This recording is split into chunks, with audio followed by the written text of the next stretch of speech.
Gentlemen, get your suits ready. You have some job interviews to be going on. And ladies, get your date night dress ready. Some high-earning men will be knocking at your door very soon.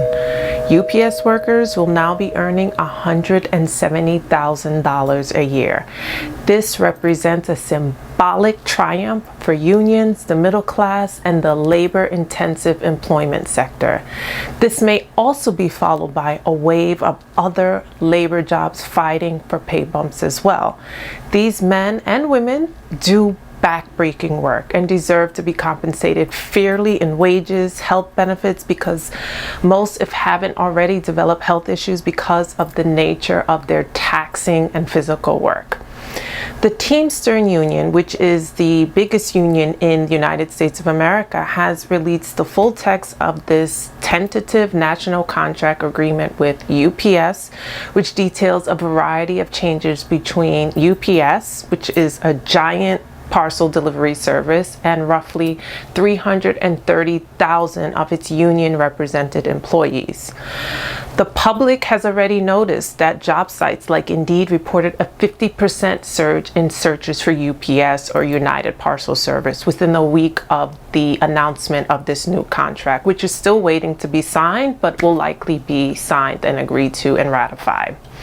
The contract's changes include increase to employee wages, a reduction in the share of deliveries outsourced to the Postal Service, as well as more Teamsters influence over new technologies like drones, as well as the requirement to transition to a 7-day operations for UPS facilities. Now let's look at the wage bump, which is the most important part.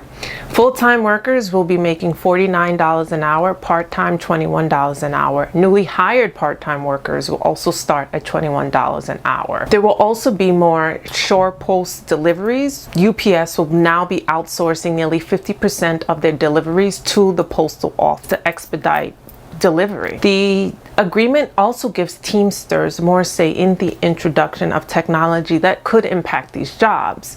So if UPS would want to implement drones to get packages to customers faster, as well as vehicle platooning or driverless pickup and delivery vehicles, the company must first notify Teamsters, and they will have a committee 6 months in advance to discuss the changes. This will really impact the use of the men and women that do the delivery.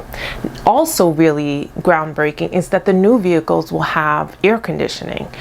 UPS has also made it a priority and will be installing air conditioning, especially in vehicles that are in the hottest parts of the United States, like Arizona, New Mexico, Texas, and Southern California, as we've seen so many clips of UPS drivers passing out because of the scorching heat this summer, which happens to be one of the hottest summers historically. UPS is also giving part-time employees the opportunity to fill at least 22,000 permanent full-time jobs openings covered by the contract over its duration.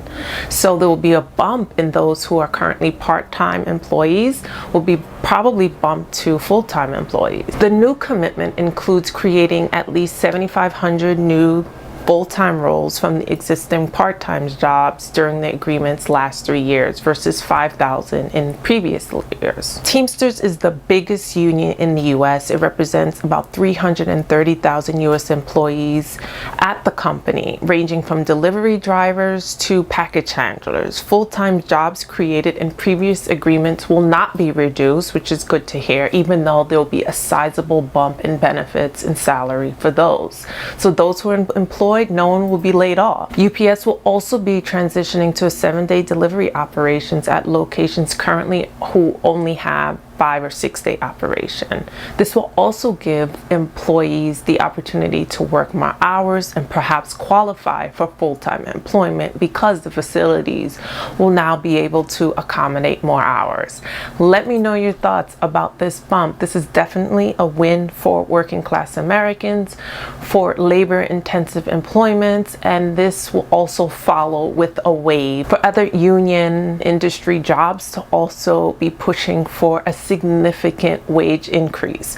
We've seen that with the pilots during the summer, as well as aerospace employments, have all been pushing their union to get more comprehensive and extensive benefits. And frankly, people need it. With things being so expensive and with the inflation, it's time for workers to be paid and compensated adequately.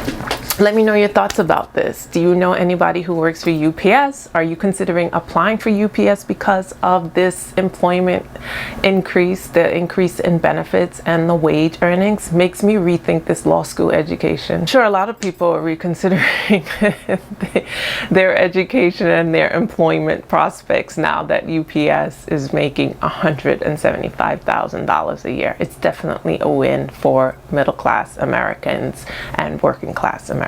Let me know your thoughts in the comment section. I'll see you next time. Bye-bye.